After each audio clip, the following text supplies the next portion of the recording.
대선이 12일 앞으로 다가왔습니다. 일주일 뒤면 사전투표도 진행되는데요. 말 그대로 초읽기에 들어간 20대 대선. 하지만 대선 국면은 그 어느 때보다 혼전양상입니다.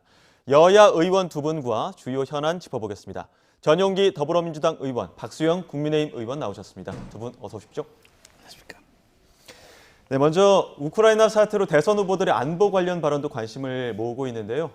네, 두 후보 우크라이나 사태에 대해서는 공통적으로 우려를 전하고 있는데 그에 비친 양 후보의 안보관을 좀 저격하는 모습을 보이고 있습니다. 이게 평화가 중요한 거야 어느 국민이 반대하겠습니까만은 이번에 우크라이나 사태에서 우리가 배워야 할 것은 평화를 말로만 평화를 강조해서는 이게 대책이 없다. 예. 지금 부다페스트 협정을 체결해가지고 부다페스트에서 자기들이 우크라이나의 평화를 유지해주겠다. 그래서 우크라이나가 핵도 포기하고 군비도 줄였거든요. 그런데 러시아가 쳐들어오니까 대책이 안 서는 거거든요. 이게 스스로 군비를 확충하고 안보를 충실히 하는 한편 동맹을 확보해서 자강과 동맹이 확보되지 않으면은 말로만의 평화, 말로만의 종전선언은 있을 수 없다는 것을 이번에 우리가 적확하게 경험한 그런 사례라고 생각이 듭니다. 예, 지금 윤석열 후보도 현 정부의 종전선언까지 비판하고 나섰는데 그 사드 추가 배치 관련해서는 이낙연 전 대표, 지금 선대위원장이 어제 또 이야기를 했지만 사드 추가 배치할 거면 어디다 할 거냐 이런 이야기가 나오고 있고요. 과연 이 문제와 관련해서 오늘 TV 토론에서도 이야기가 나올지 관심을 모으고 있는데 당 내에서는 사드 추가 배치에 대해서 다른 이야기들이 나오고 있습니까? 아니 성주에 있는 사드가 사거리가 200km밖에 안 되기 때문에 커버를 할 수가 없습니다. 예. 즉 우리 한반도의 동남권은 커버하지만은 중부권과 수도권 커버하기는 좀 역부족이거든요. 예. 중부권과 수도권을 방어하기 위해서는 추가 사드뿐만 아니라 지금 설치되어 있는 패트리어트뿐만 아니라 예. 아이언돔까지 설치를 해야 완벽한 수도권 방어가 가능하다고 보고 있고요. 방금 질문하신 위치 관련해서는 이게 지금 어디를 하자 이렇게 얘기할 수는 없는 부분이 집권을 하고 나서 세계 각국의 전문가들 다 모으고 우리 전문가를 다 모아서 논의를 해서 전문가적인 판단이 돼야 되는 거지 정치권에서 어디 하겠다 이렇게 말할 수는 예. 곤란한 겁니다. 저희 얘기한 적도 없는데 어제 이재명 후보는 충주 유세에서 충주에 사드를 설치하기로 했다 이렇게 얘기를 했는데 그건 전혀 사실이 아닌 허위사실 유포에 가까운 상황입니다. 예, 기술적인 분석이 된 후에 어떤 장소를 배치하는 게 맞다 이렇게 보시는데 반론한 내용이 있습니까? 그 안보를 정쟁화해서 우리가 다른 나라를 자극하거나 평화를 이루어하지 못하면 오히려 더 이런 불안감을 증폭시킬 수 있다.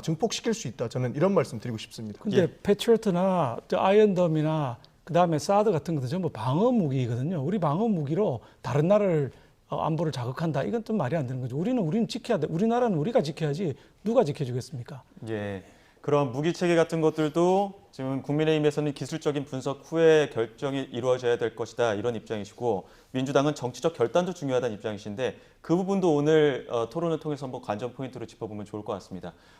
말씀드린 것처럼 오늘 정치, 외교, 안보 분야 토론이 이어질 텐데요.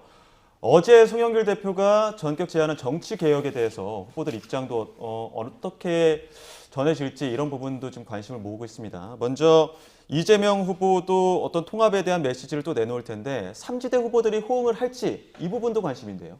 이재명 후보는 윤석열 후보 빼고 다 협력하자 어떻게 보면은 반윤 빅텐트 이런 이야기가 나옵니다. 그러니까 다른 3지대 후보들을 포섭해서 윤석열 후보를 고립시키겠다 이런 전략이다 이런 분석들도 나오고 있는데 반대로 윤석열 후보도 자유민주주의 동의하면 정파 관계없이 통합하겠다 이런 메시지를 내놔서 이런 부분들도 비이재명계 취합 전략 아니냐 이런 분석 나오는데요. 그렇죠. 그 국민적인 열망이 지금 어디 있느냐를 봐야 되는데 우리 국민들의 지금 열망은 경제 폭망하고 부동산 급격히 올라가고 예. 또 내로남불, 조국, 윤미향 이렇게 이어지는 내로남불 정권. 여기서 공정과 상식이 무너진 것에 대한 정권 교체 욕구가 60% 가까이 나오고 있는 상황이거든요. 예. 그렇다면 정권 교체의 대상이 되는 사람들 제외하고 나머지 사람들 모여서 정권 교체라고는 국민적 열망을 충족시켜 주고자 하는 것이죠. 이게 우리 윤석열 후보께서 주장하시는 것이고 그게 맞는 것이지 윤석열 후보가 내로남불했습니까? 윤석열 후보가 경제 망쳤습니까? 반윤석열 연대라는 거는 지금 국민적 열망에도 맞지 않거니와 이루어질 수 없을 것이라고 보고 있습니다. 특히 예. 정치개혁 과제를 여러 가지 내놓으셨는데 정치개혁 반대하는 사람은 아무도 없을 것입니다. 그러나 진정성이 있어야죠. 우선 정의당 입장에서는 지난번에 연동형 비례대표자 한다고 해놨다가 예. 이거 위성정당 만드는 바람에 오히려 당세가 위축됐지 않습니까? 그래서 도저히 믿지를 못하겠다 이런 내용이 있는 것이고 다른 분들도 마찬가지인 게 그 뭐 우리 저기 다른 정당에서도 마찬가지로 예. 이런 정치 개혁이라는 거는 진작 했었어야지 시간 다 지나가고 예. 이제 선거 이제 2주도 안 남았는데 지금 제안한다는 것이 과연 진정성이 있느냐? 정치를 위한 원포인트 표를 얻기 위한 술책에 불과하지 않느냐 이렇게 보시는 것 같습니다. 예, 지금 심상정 후보도 그런 부분에 대해서는 지적을 하고 있어서 오늘 또 그 이야기가 나올지 주목해봐야 될 것 같고요. 최근에 그 윤석열 후보도 뭐 김대중, DJ 정신 계승하겠다 이런 얘기 나오니까 민주당에서 부적절하다 이렇게 얘기를 했거든요. 그 부분 어떻게 평가하십니까? 우리 저 이재명 후보께서 박정희 대통령께 대해서 말씀하신 게 계속 달라져요. 오늘 한 말 다르고 내일 한 말 다르고 광주 가서 한 말 다르고 대구 가서 한 말 다르고 그래서 어느 게 진짜 진정성 있는 말인지 많은 국민들이 의구심을 가지고 있는 것 같고요. 우리 윤석열 후보가 얘기하는 뭐 저기 DJ 예. 노선 이런 것들도 정말 김대중 대통령께서 하시던 진보의 정책이라는 것이 옳은 점이 많고 노무현 대통령 하신 것도 옳은 점이 많습니다. 근데 지금 이재명 후보가 과연 그 DJ와 노무현 대통령의 정책을 개성하고 있느냐? 저는 아니라고 보는 것이죠. 그 당의 성격이 완전히 지금 변하고 있고 과거의 진짜 진보가 아니라 이제 종북 좌파의 정당으로 넘어가고 있는 듯한 느낌을 주고 있기 때문에 그런 게 아니라 진정한 대한민국 공동체와 평등을 요구하는 진정한 과거 진보 세력들과는 얼마든지 연합할 수 있다 이렇게 말씀하시고 계신 겁니다. 이런 가운데 후보 간 이른바 직거래가 임박했다. 윤석열 후보는 단일화에 대해서는 입조심하고 지금 본인이 직접 등판하겠다 이런 이야기까지 이제 보도로 나오고 있는데 과연 이번 주에 윤석열 후보와 안철수 후보 만남 이루어질 거라고 보십니까? 저는 뭐 그 예측하기 매우 어려운 거지만 우리가 예상은 못하지만 희망을 가져야 되는 부분이라고 생각을 합니다. 그래서 뭐 이준석 대표랑 이태규 의원 간의 공방이 지금 몇 차례 계속됐지 않습니까? 아까 예. 말씀하신 것처럼 저는 적어도 대통령 후보라면 대선 후보라면 이 의원들 다툼 이런 거 정도는 넘어서야 된다고 생각합니다. 뭐 자잘하게 싸우든 말든 그런 걸 넘어서 정권 교체를 바라는 국민적인 열망 이게 어떻게 부응해서 대한민국을 어떻게 정상화시킬 것이냐 예. 이 문제 원론으로 돌아가게 되면 두 분께서 합의를 충분히 하실 수 있는 여지가 있고 시간이 지금 27일 이번 주 일요일까지거든요. 예. 일요일까지 해야 투표 용지에 이제 안 예. 들어가게 되는데 시간이 조금 남아 있기 때문에 저는 극적인 합의도 가능하지 않을까 하는 희망을 품고 있습니다. 그러니까 28일 날 선거용지에 인쇄가 되기 때문에 그 전에 27일 날까지는 어떤談判이 이루어질 것이다 이렇게 보고 계시는데 앞서 잠시 이준석 대표 이야기 조금 더 해보도록 하겠습니다. 많은 분들이 궁금해하시는 것 같은데, 그러니까 어제 윤 후보 수원 유세에서 이준석 대표가 예고하고 안 왔거든요. 근데 당시 이제 오전에 평택에 있다가 수원 들렀다 갈 수 있는 부분인데 광주로 그냥 넘어갔기 때문에 그 부분이 그 당내에서 이제 권영세 본부장이 어떤 사감은 뒤로 해라 이런 부분에 대해서 조금 감정이 남아있던 거 아니냐 이런 분석 나오는데 어떻게 보십니까? 분석은 뭐 그렇게 하시는데요. 우리 유세를 보면은 지금 얼마 남지 않은 시간 아닙니까?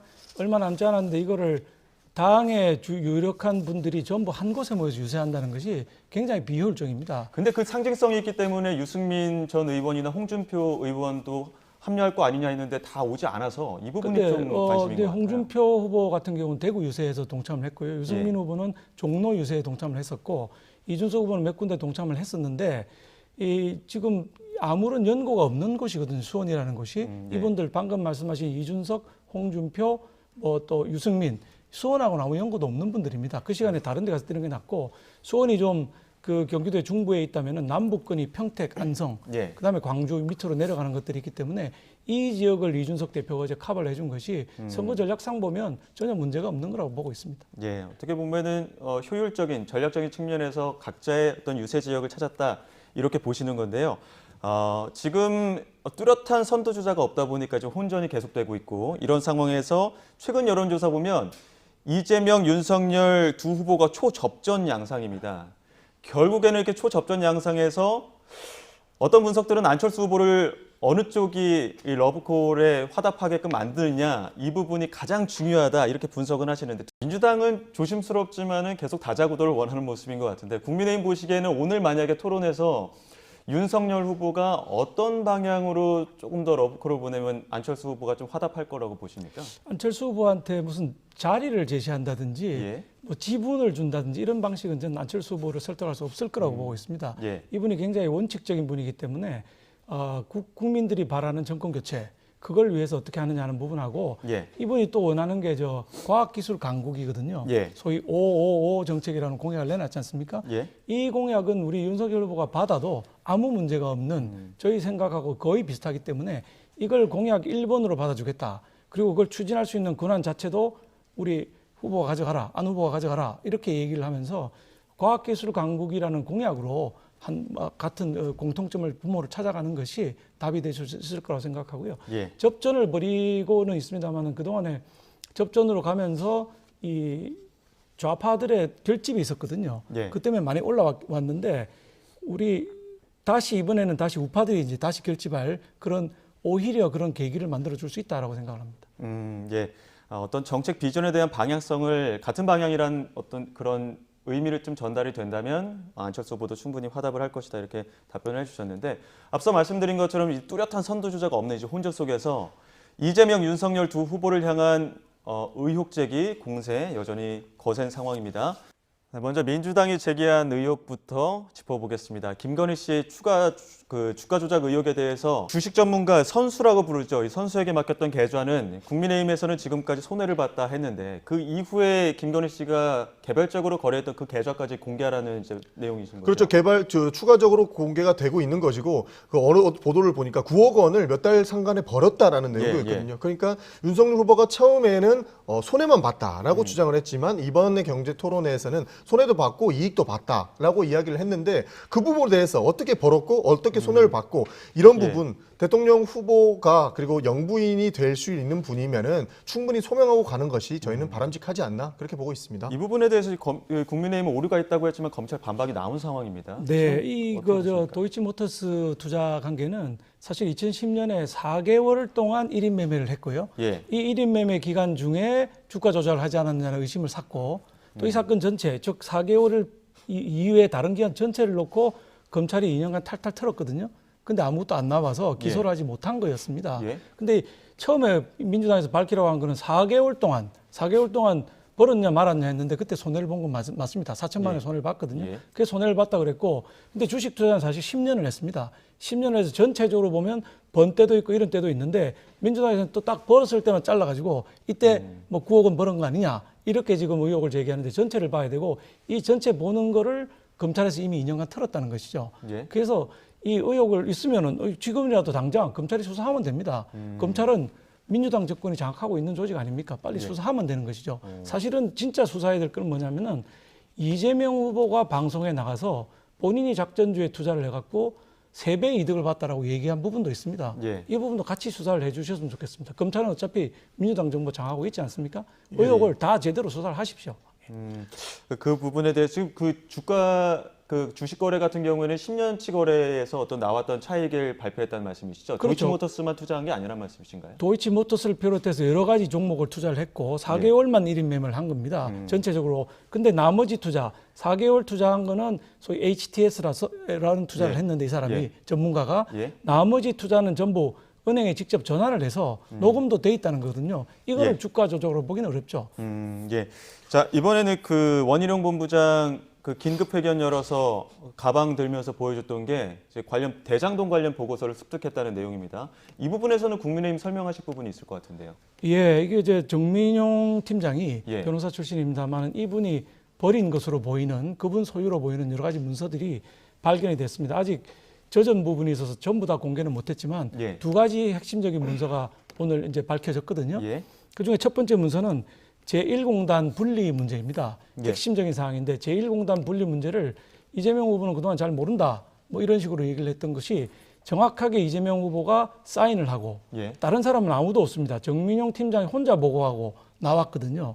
그럼 이 사건에 대해서 정민용 팀장과 이재명 그건 팀장입니다. 본부장이나 부장도 아니고 팀장에 불과한 정민용 팀장이 들어가서 이재명 후보의 당시 시장의 사인을 받아 나온 문서입니다. 그게 하나 발견이 됐고요. 두 번째는 이제 A10블록이라고 해서 임대주택을 짓도록 되어 있었습니다.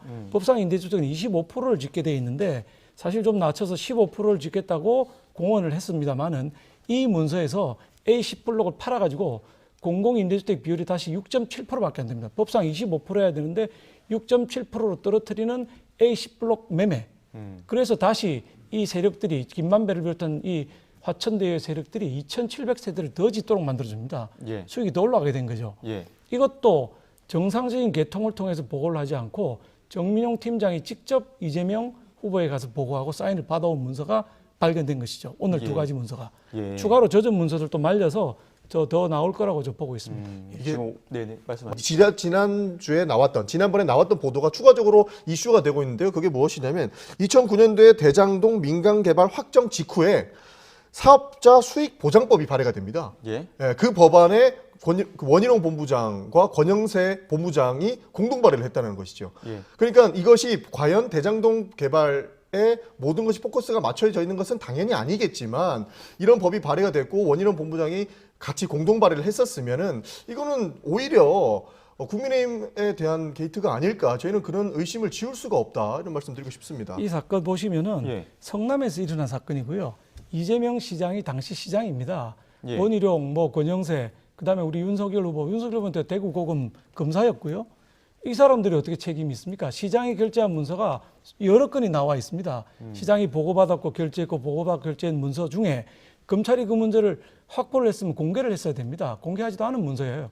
이번에 나왔거든요. 예. 그동안에 검찰이 확보한 문서는 성남시 내부에서 결제받은 문서였습니다. 예. 제가 확보하기로는. 근데 오늘 나온 문서는 정민용 팀장이 그대로 도시개발공사 문서를 가지고 와서 중간 결제 단계가 아무도 없는 상태에서 이재명 시장의 결제를 받아 나온 문서. 이 문서는 처음 나왔습니다. 그러니까 검찰이 진작 밝혔어야 되는 거예요. 만약에 확보하고 있었다면 왜 안 밝히고 혼자만 꾹꾹 숨기고 있는 건가요? 수사 내용 중에 증거를 밝힌다는 것은 사실상 이제 존재할 수 없는 내용이죠. 그렇기 때문에 아마 못 밝힐 것 같고, 김만배 씨가 대장동을 설계할 때 결국엔 돈이 있어야 됐는데 그 돈의 출처 중에 하나로 지목되는 것이 부산저축은행 부실수사 의혹이거든요. 그때 당시에 중수 이과장이 윤석열 후보였습니다. 그렇기 때문에 지금 갑자기 대장동이 뜬금없이 윤석열의 커피가 나오면서 이제 시선이 분산되는데요. 이런 부분은 확실히 밝혀져야 된다. 저희는 그럼 내심을 할 물론입니다. 수밖에 그렇지. 없다. 부산저축은행 의혹에 관해서는 쌍특검을 하자고 우리가 주장했지 않습니까? 윤석열 후보께서 대장동 수사도 하고 부산저축은행 수사도 하자,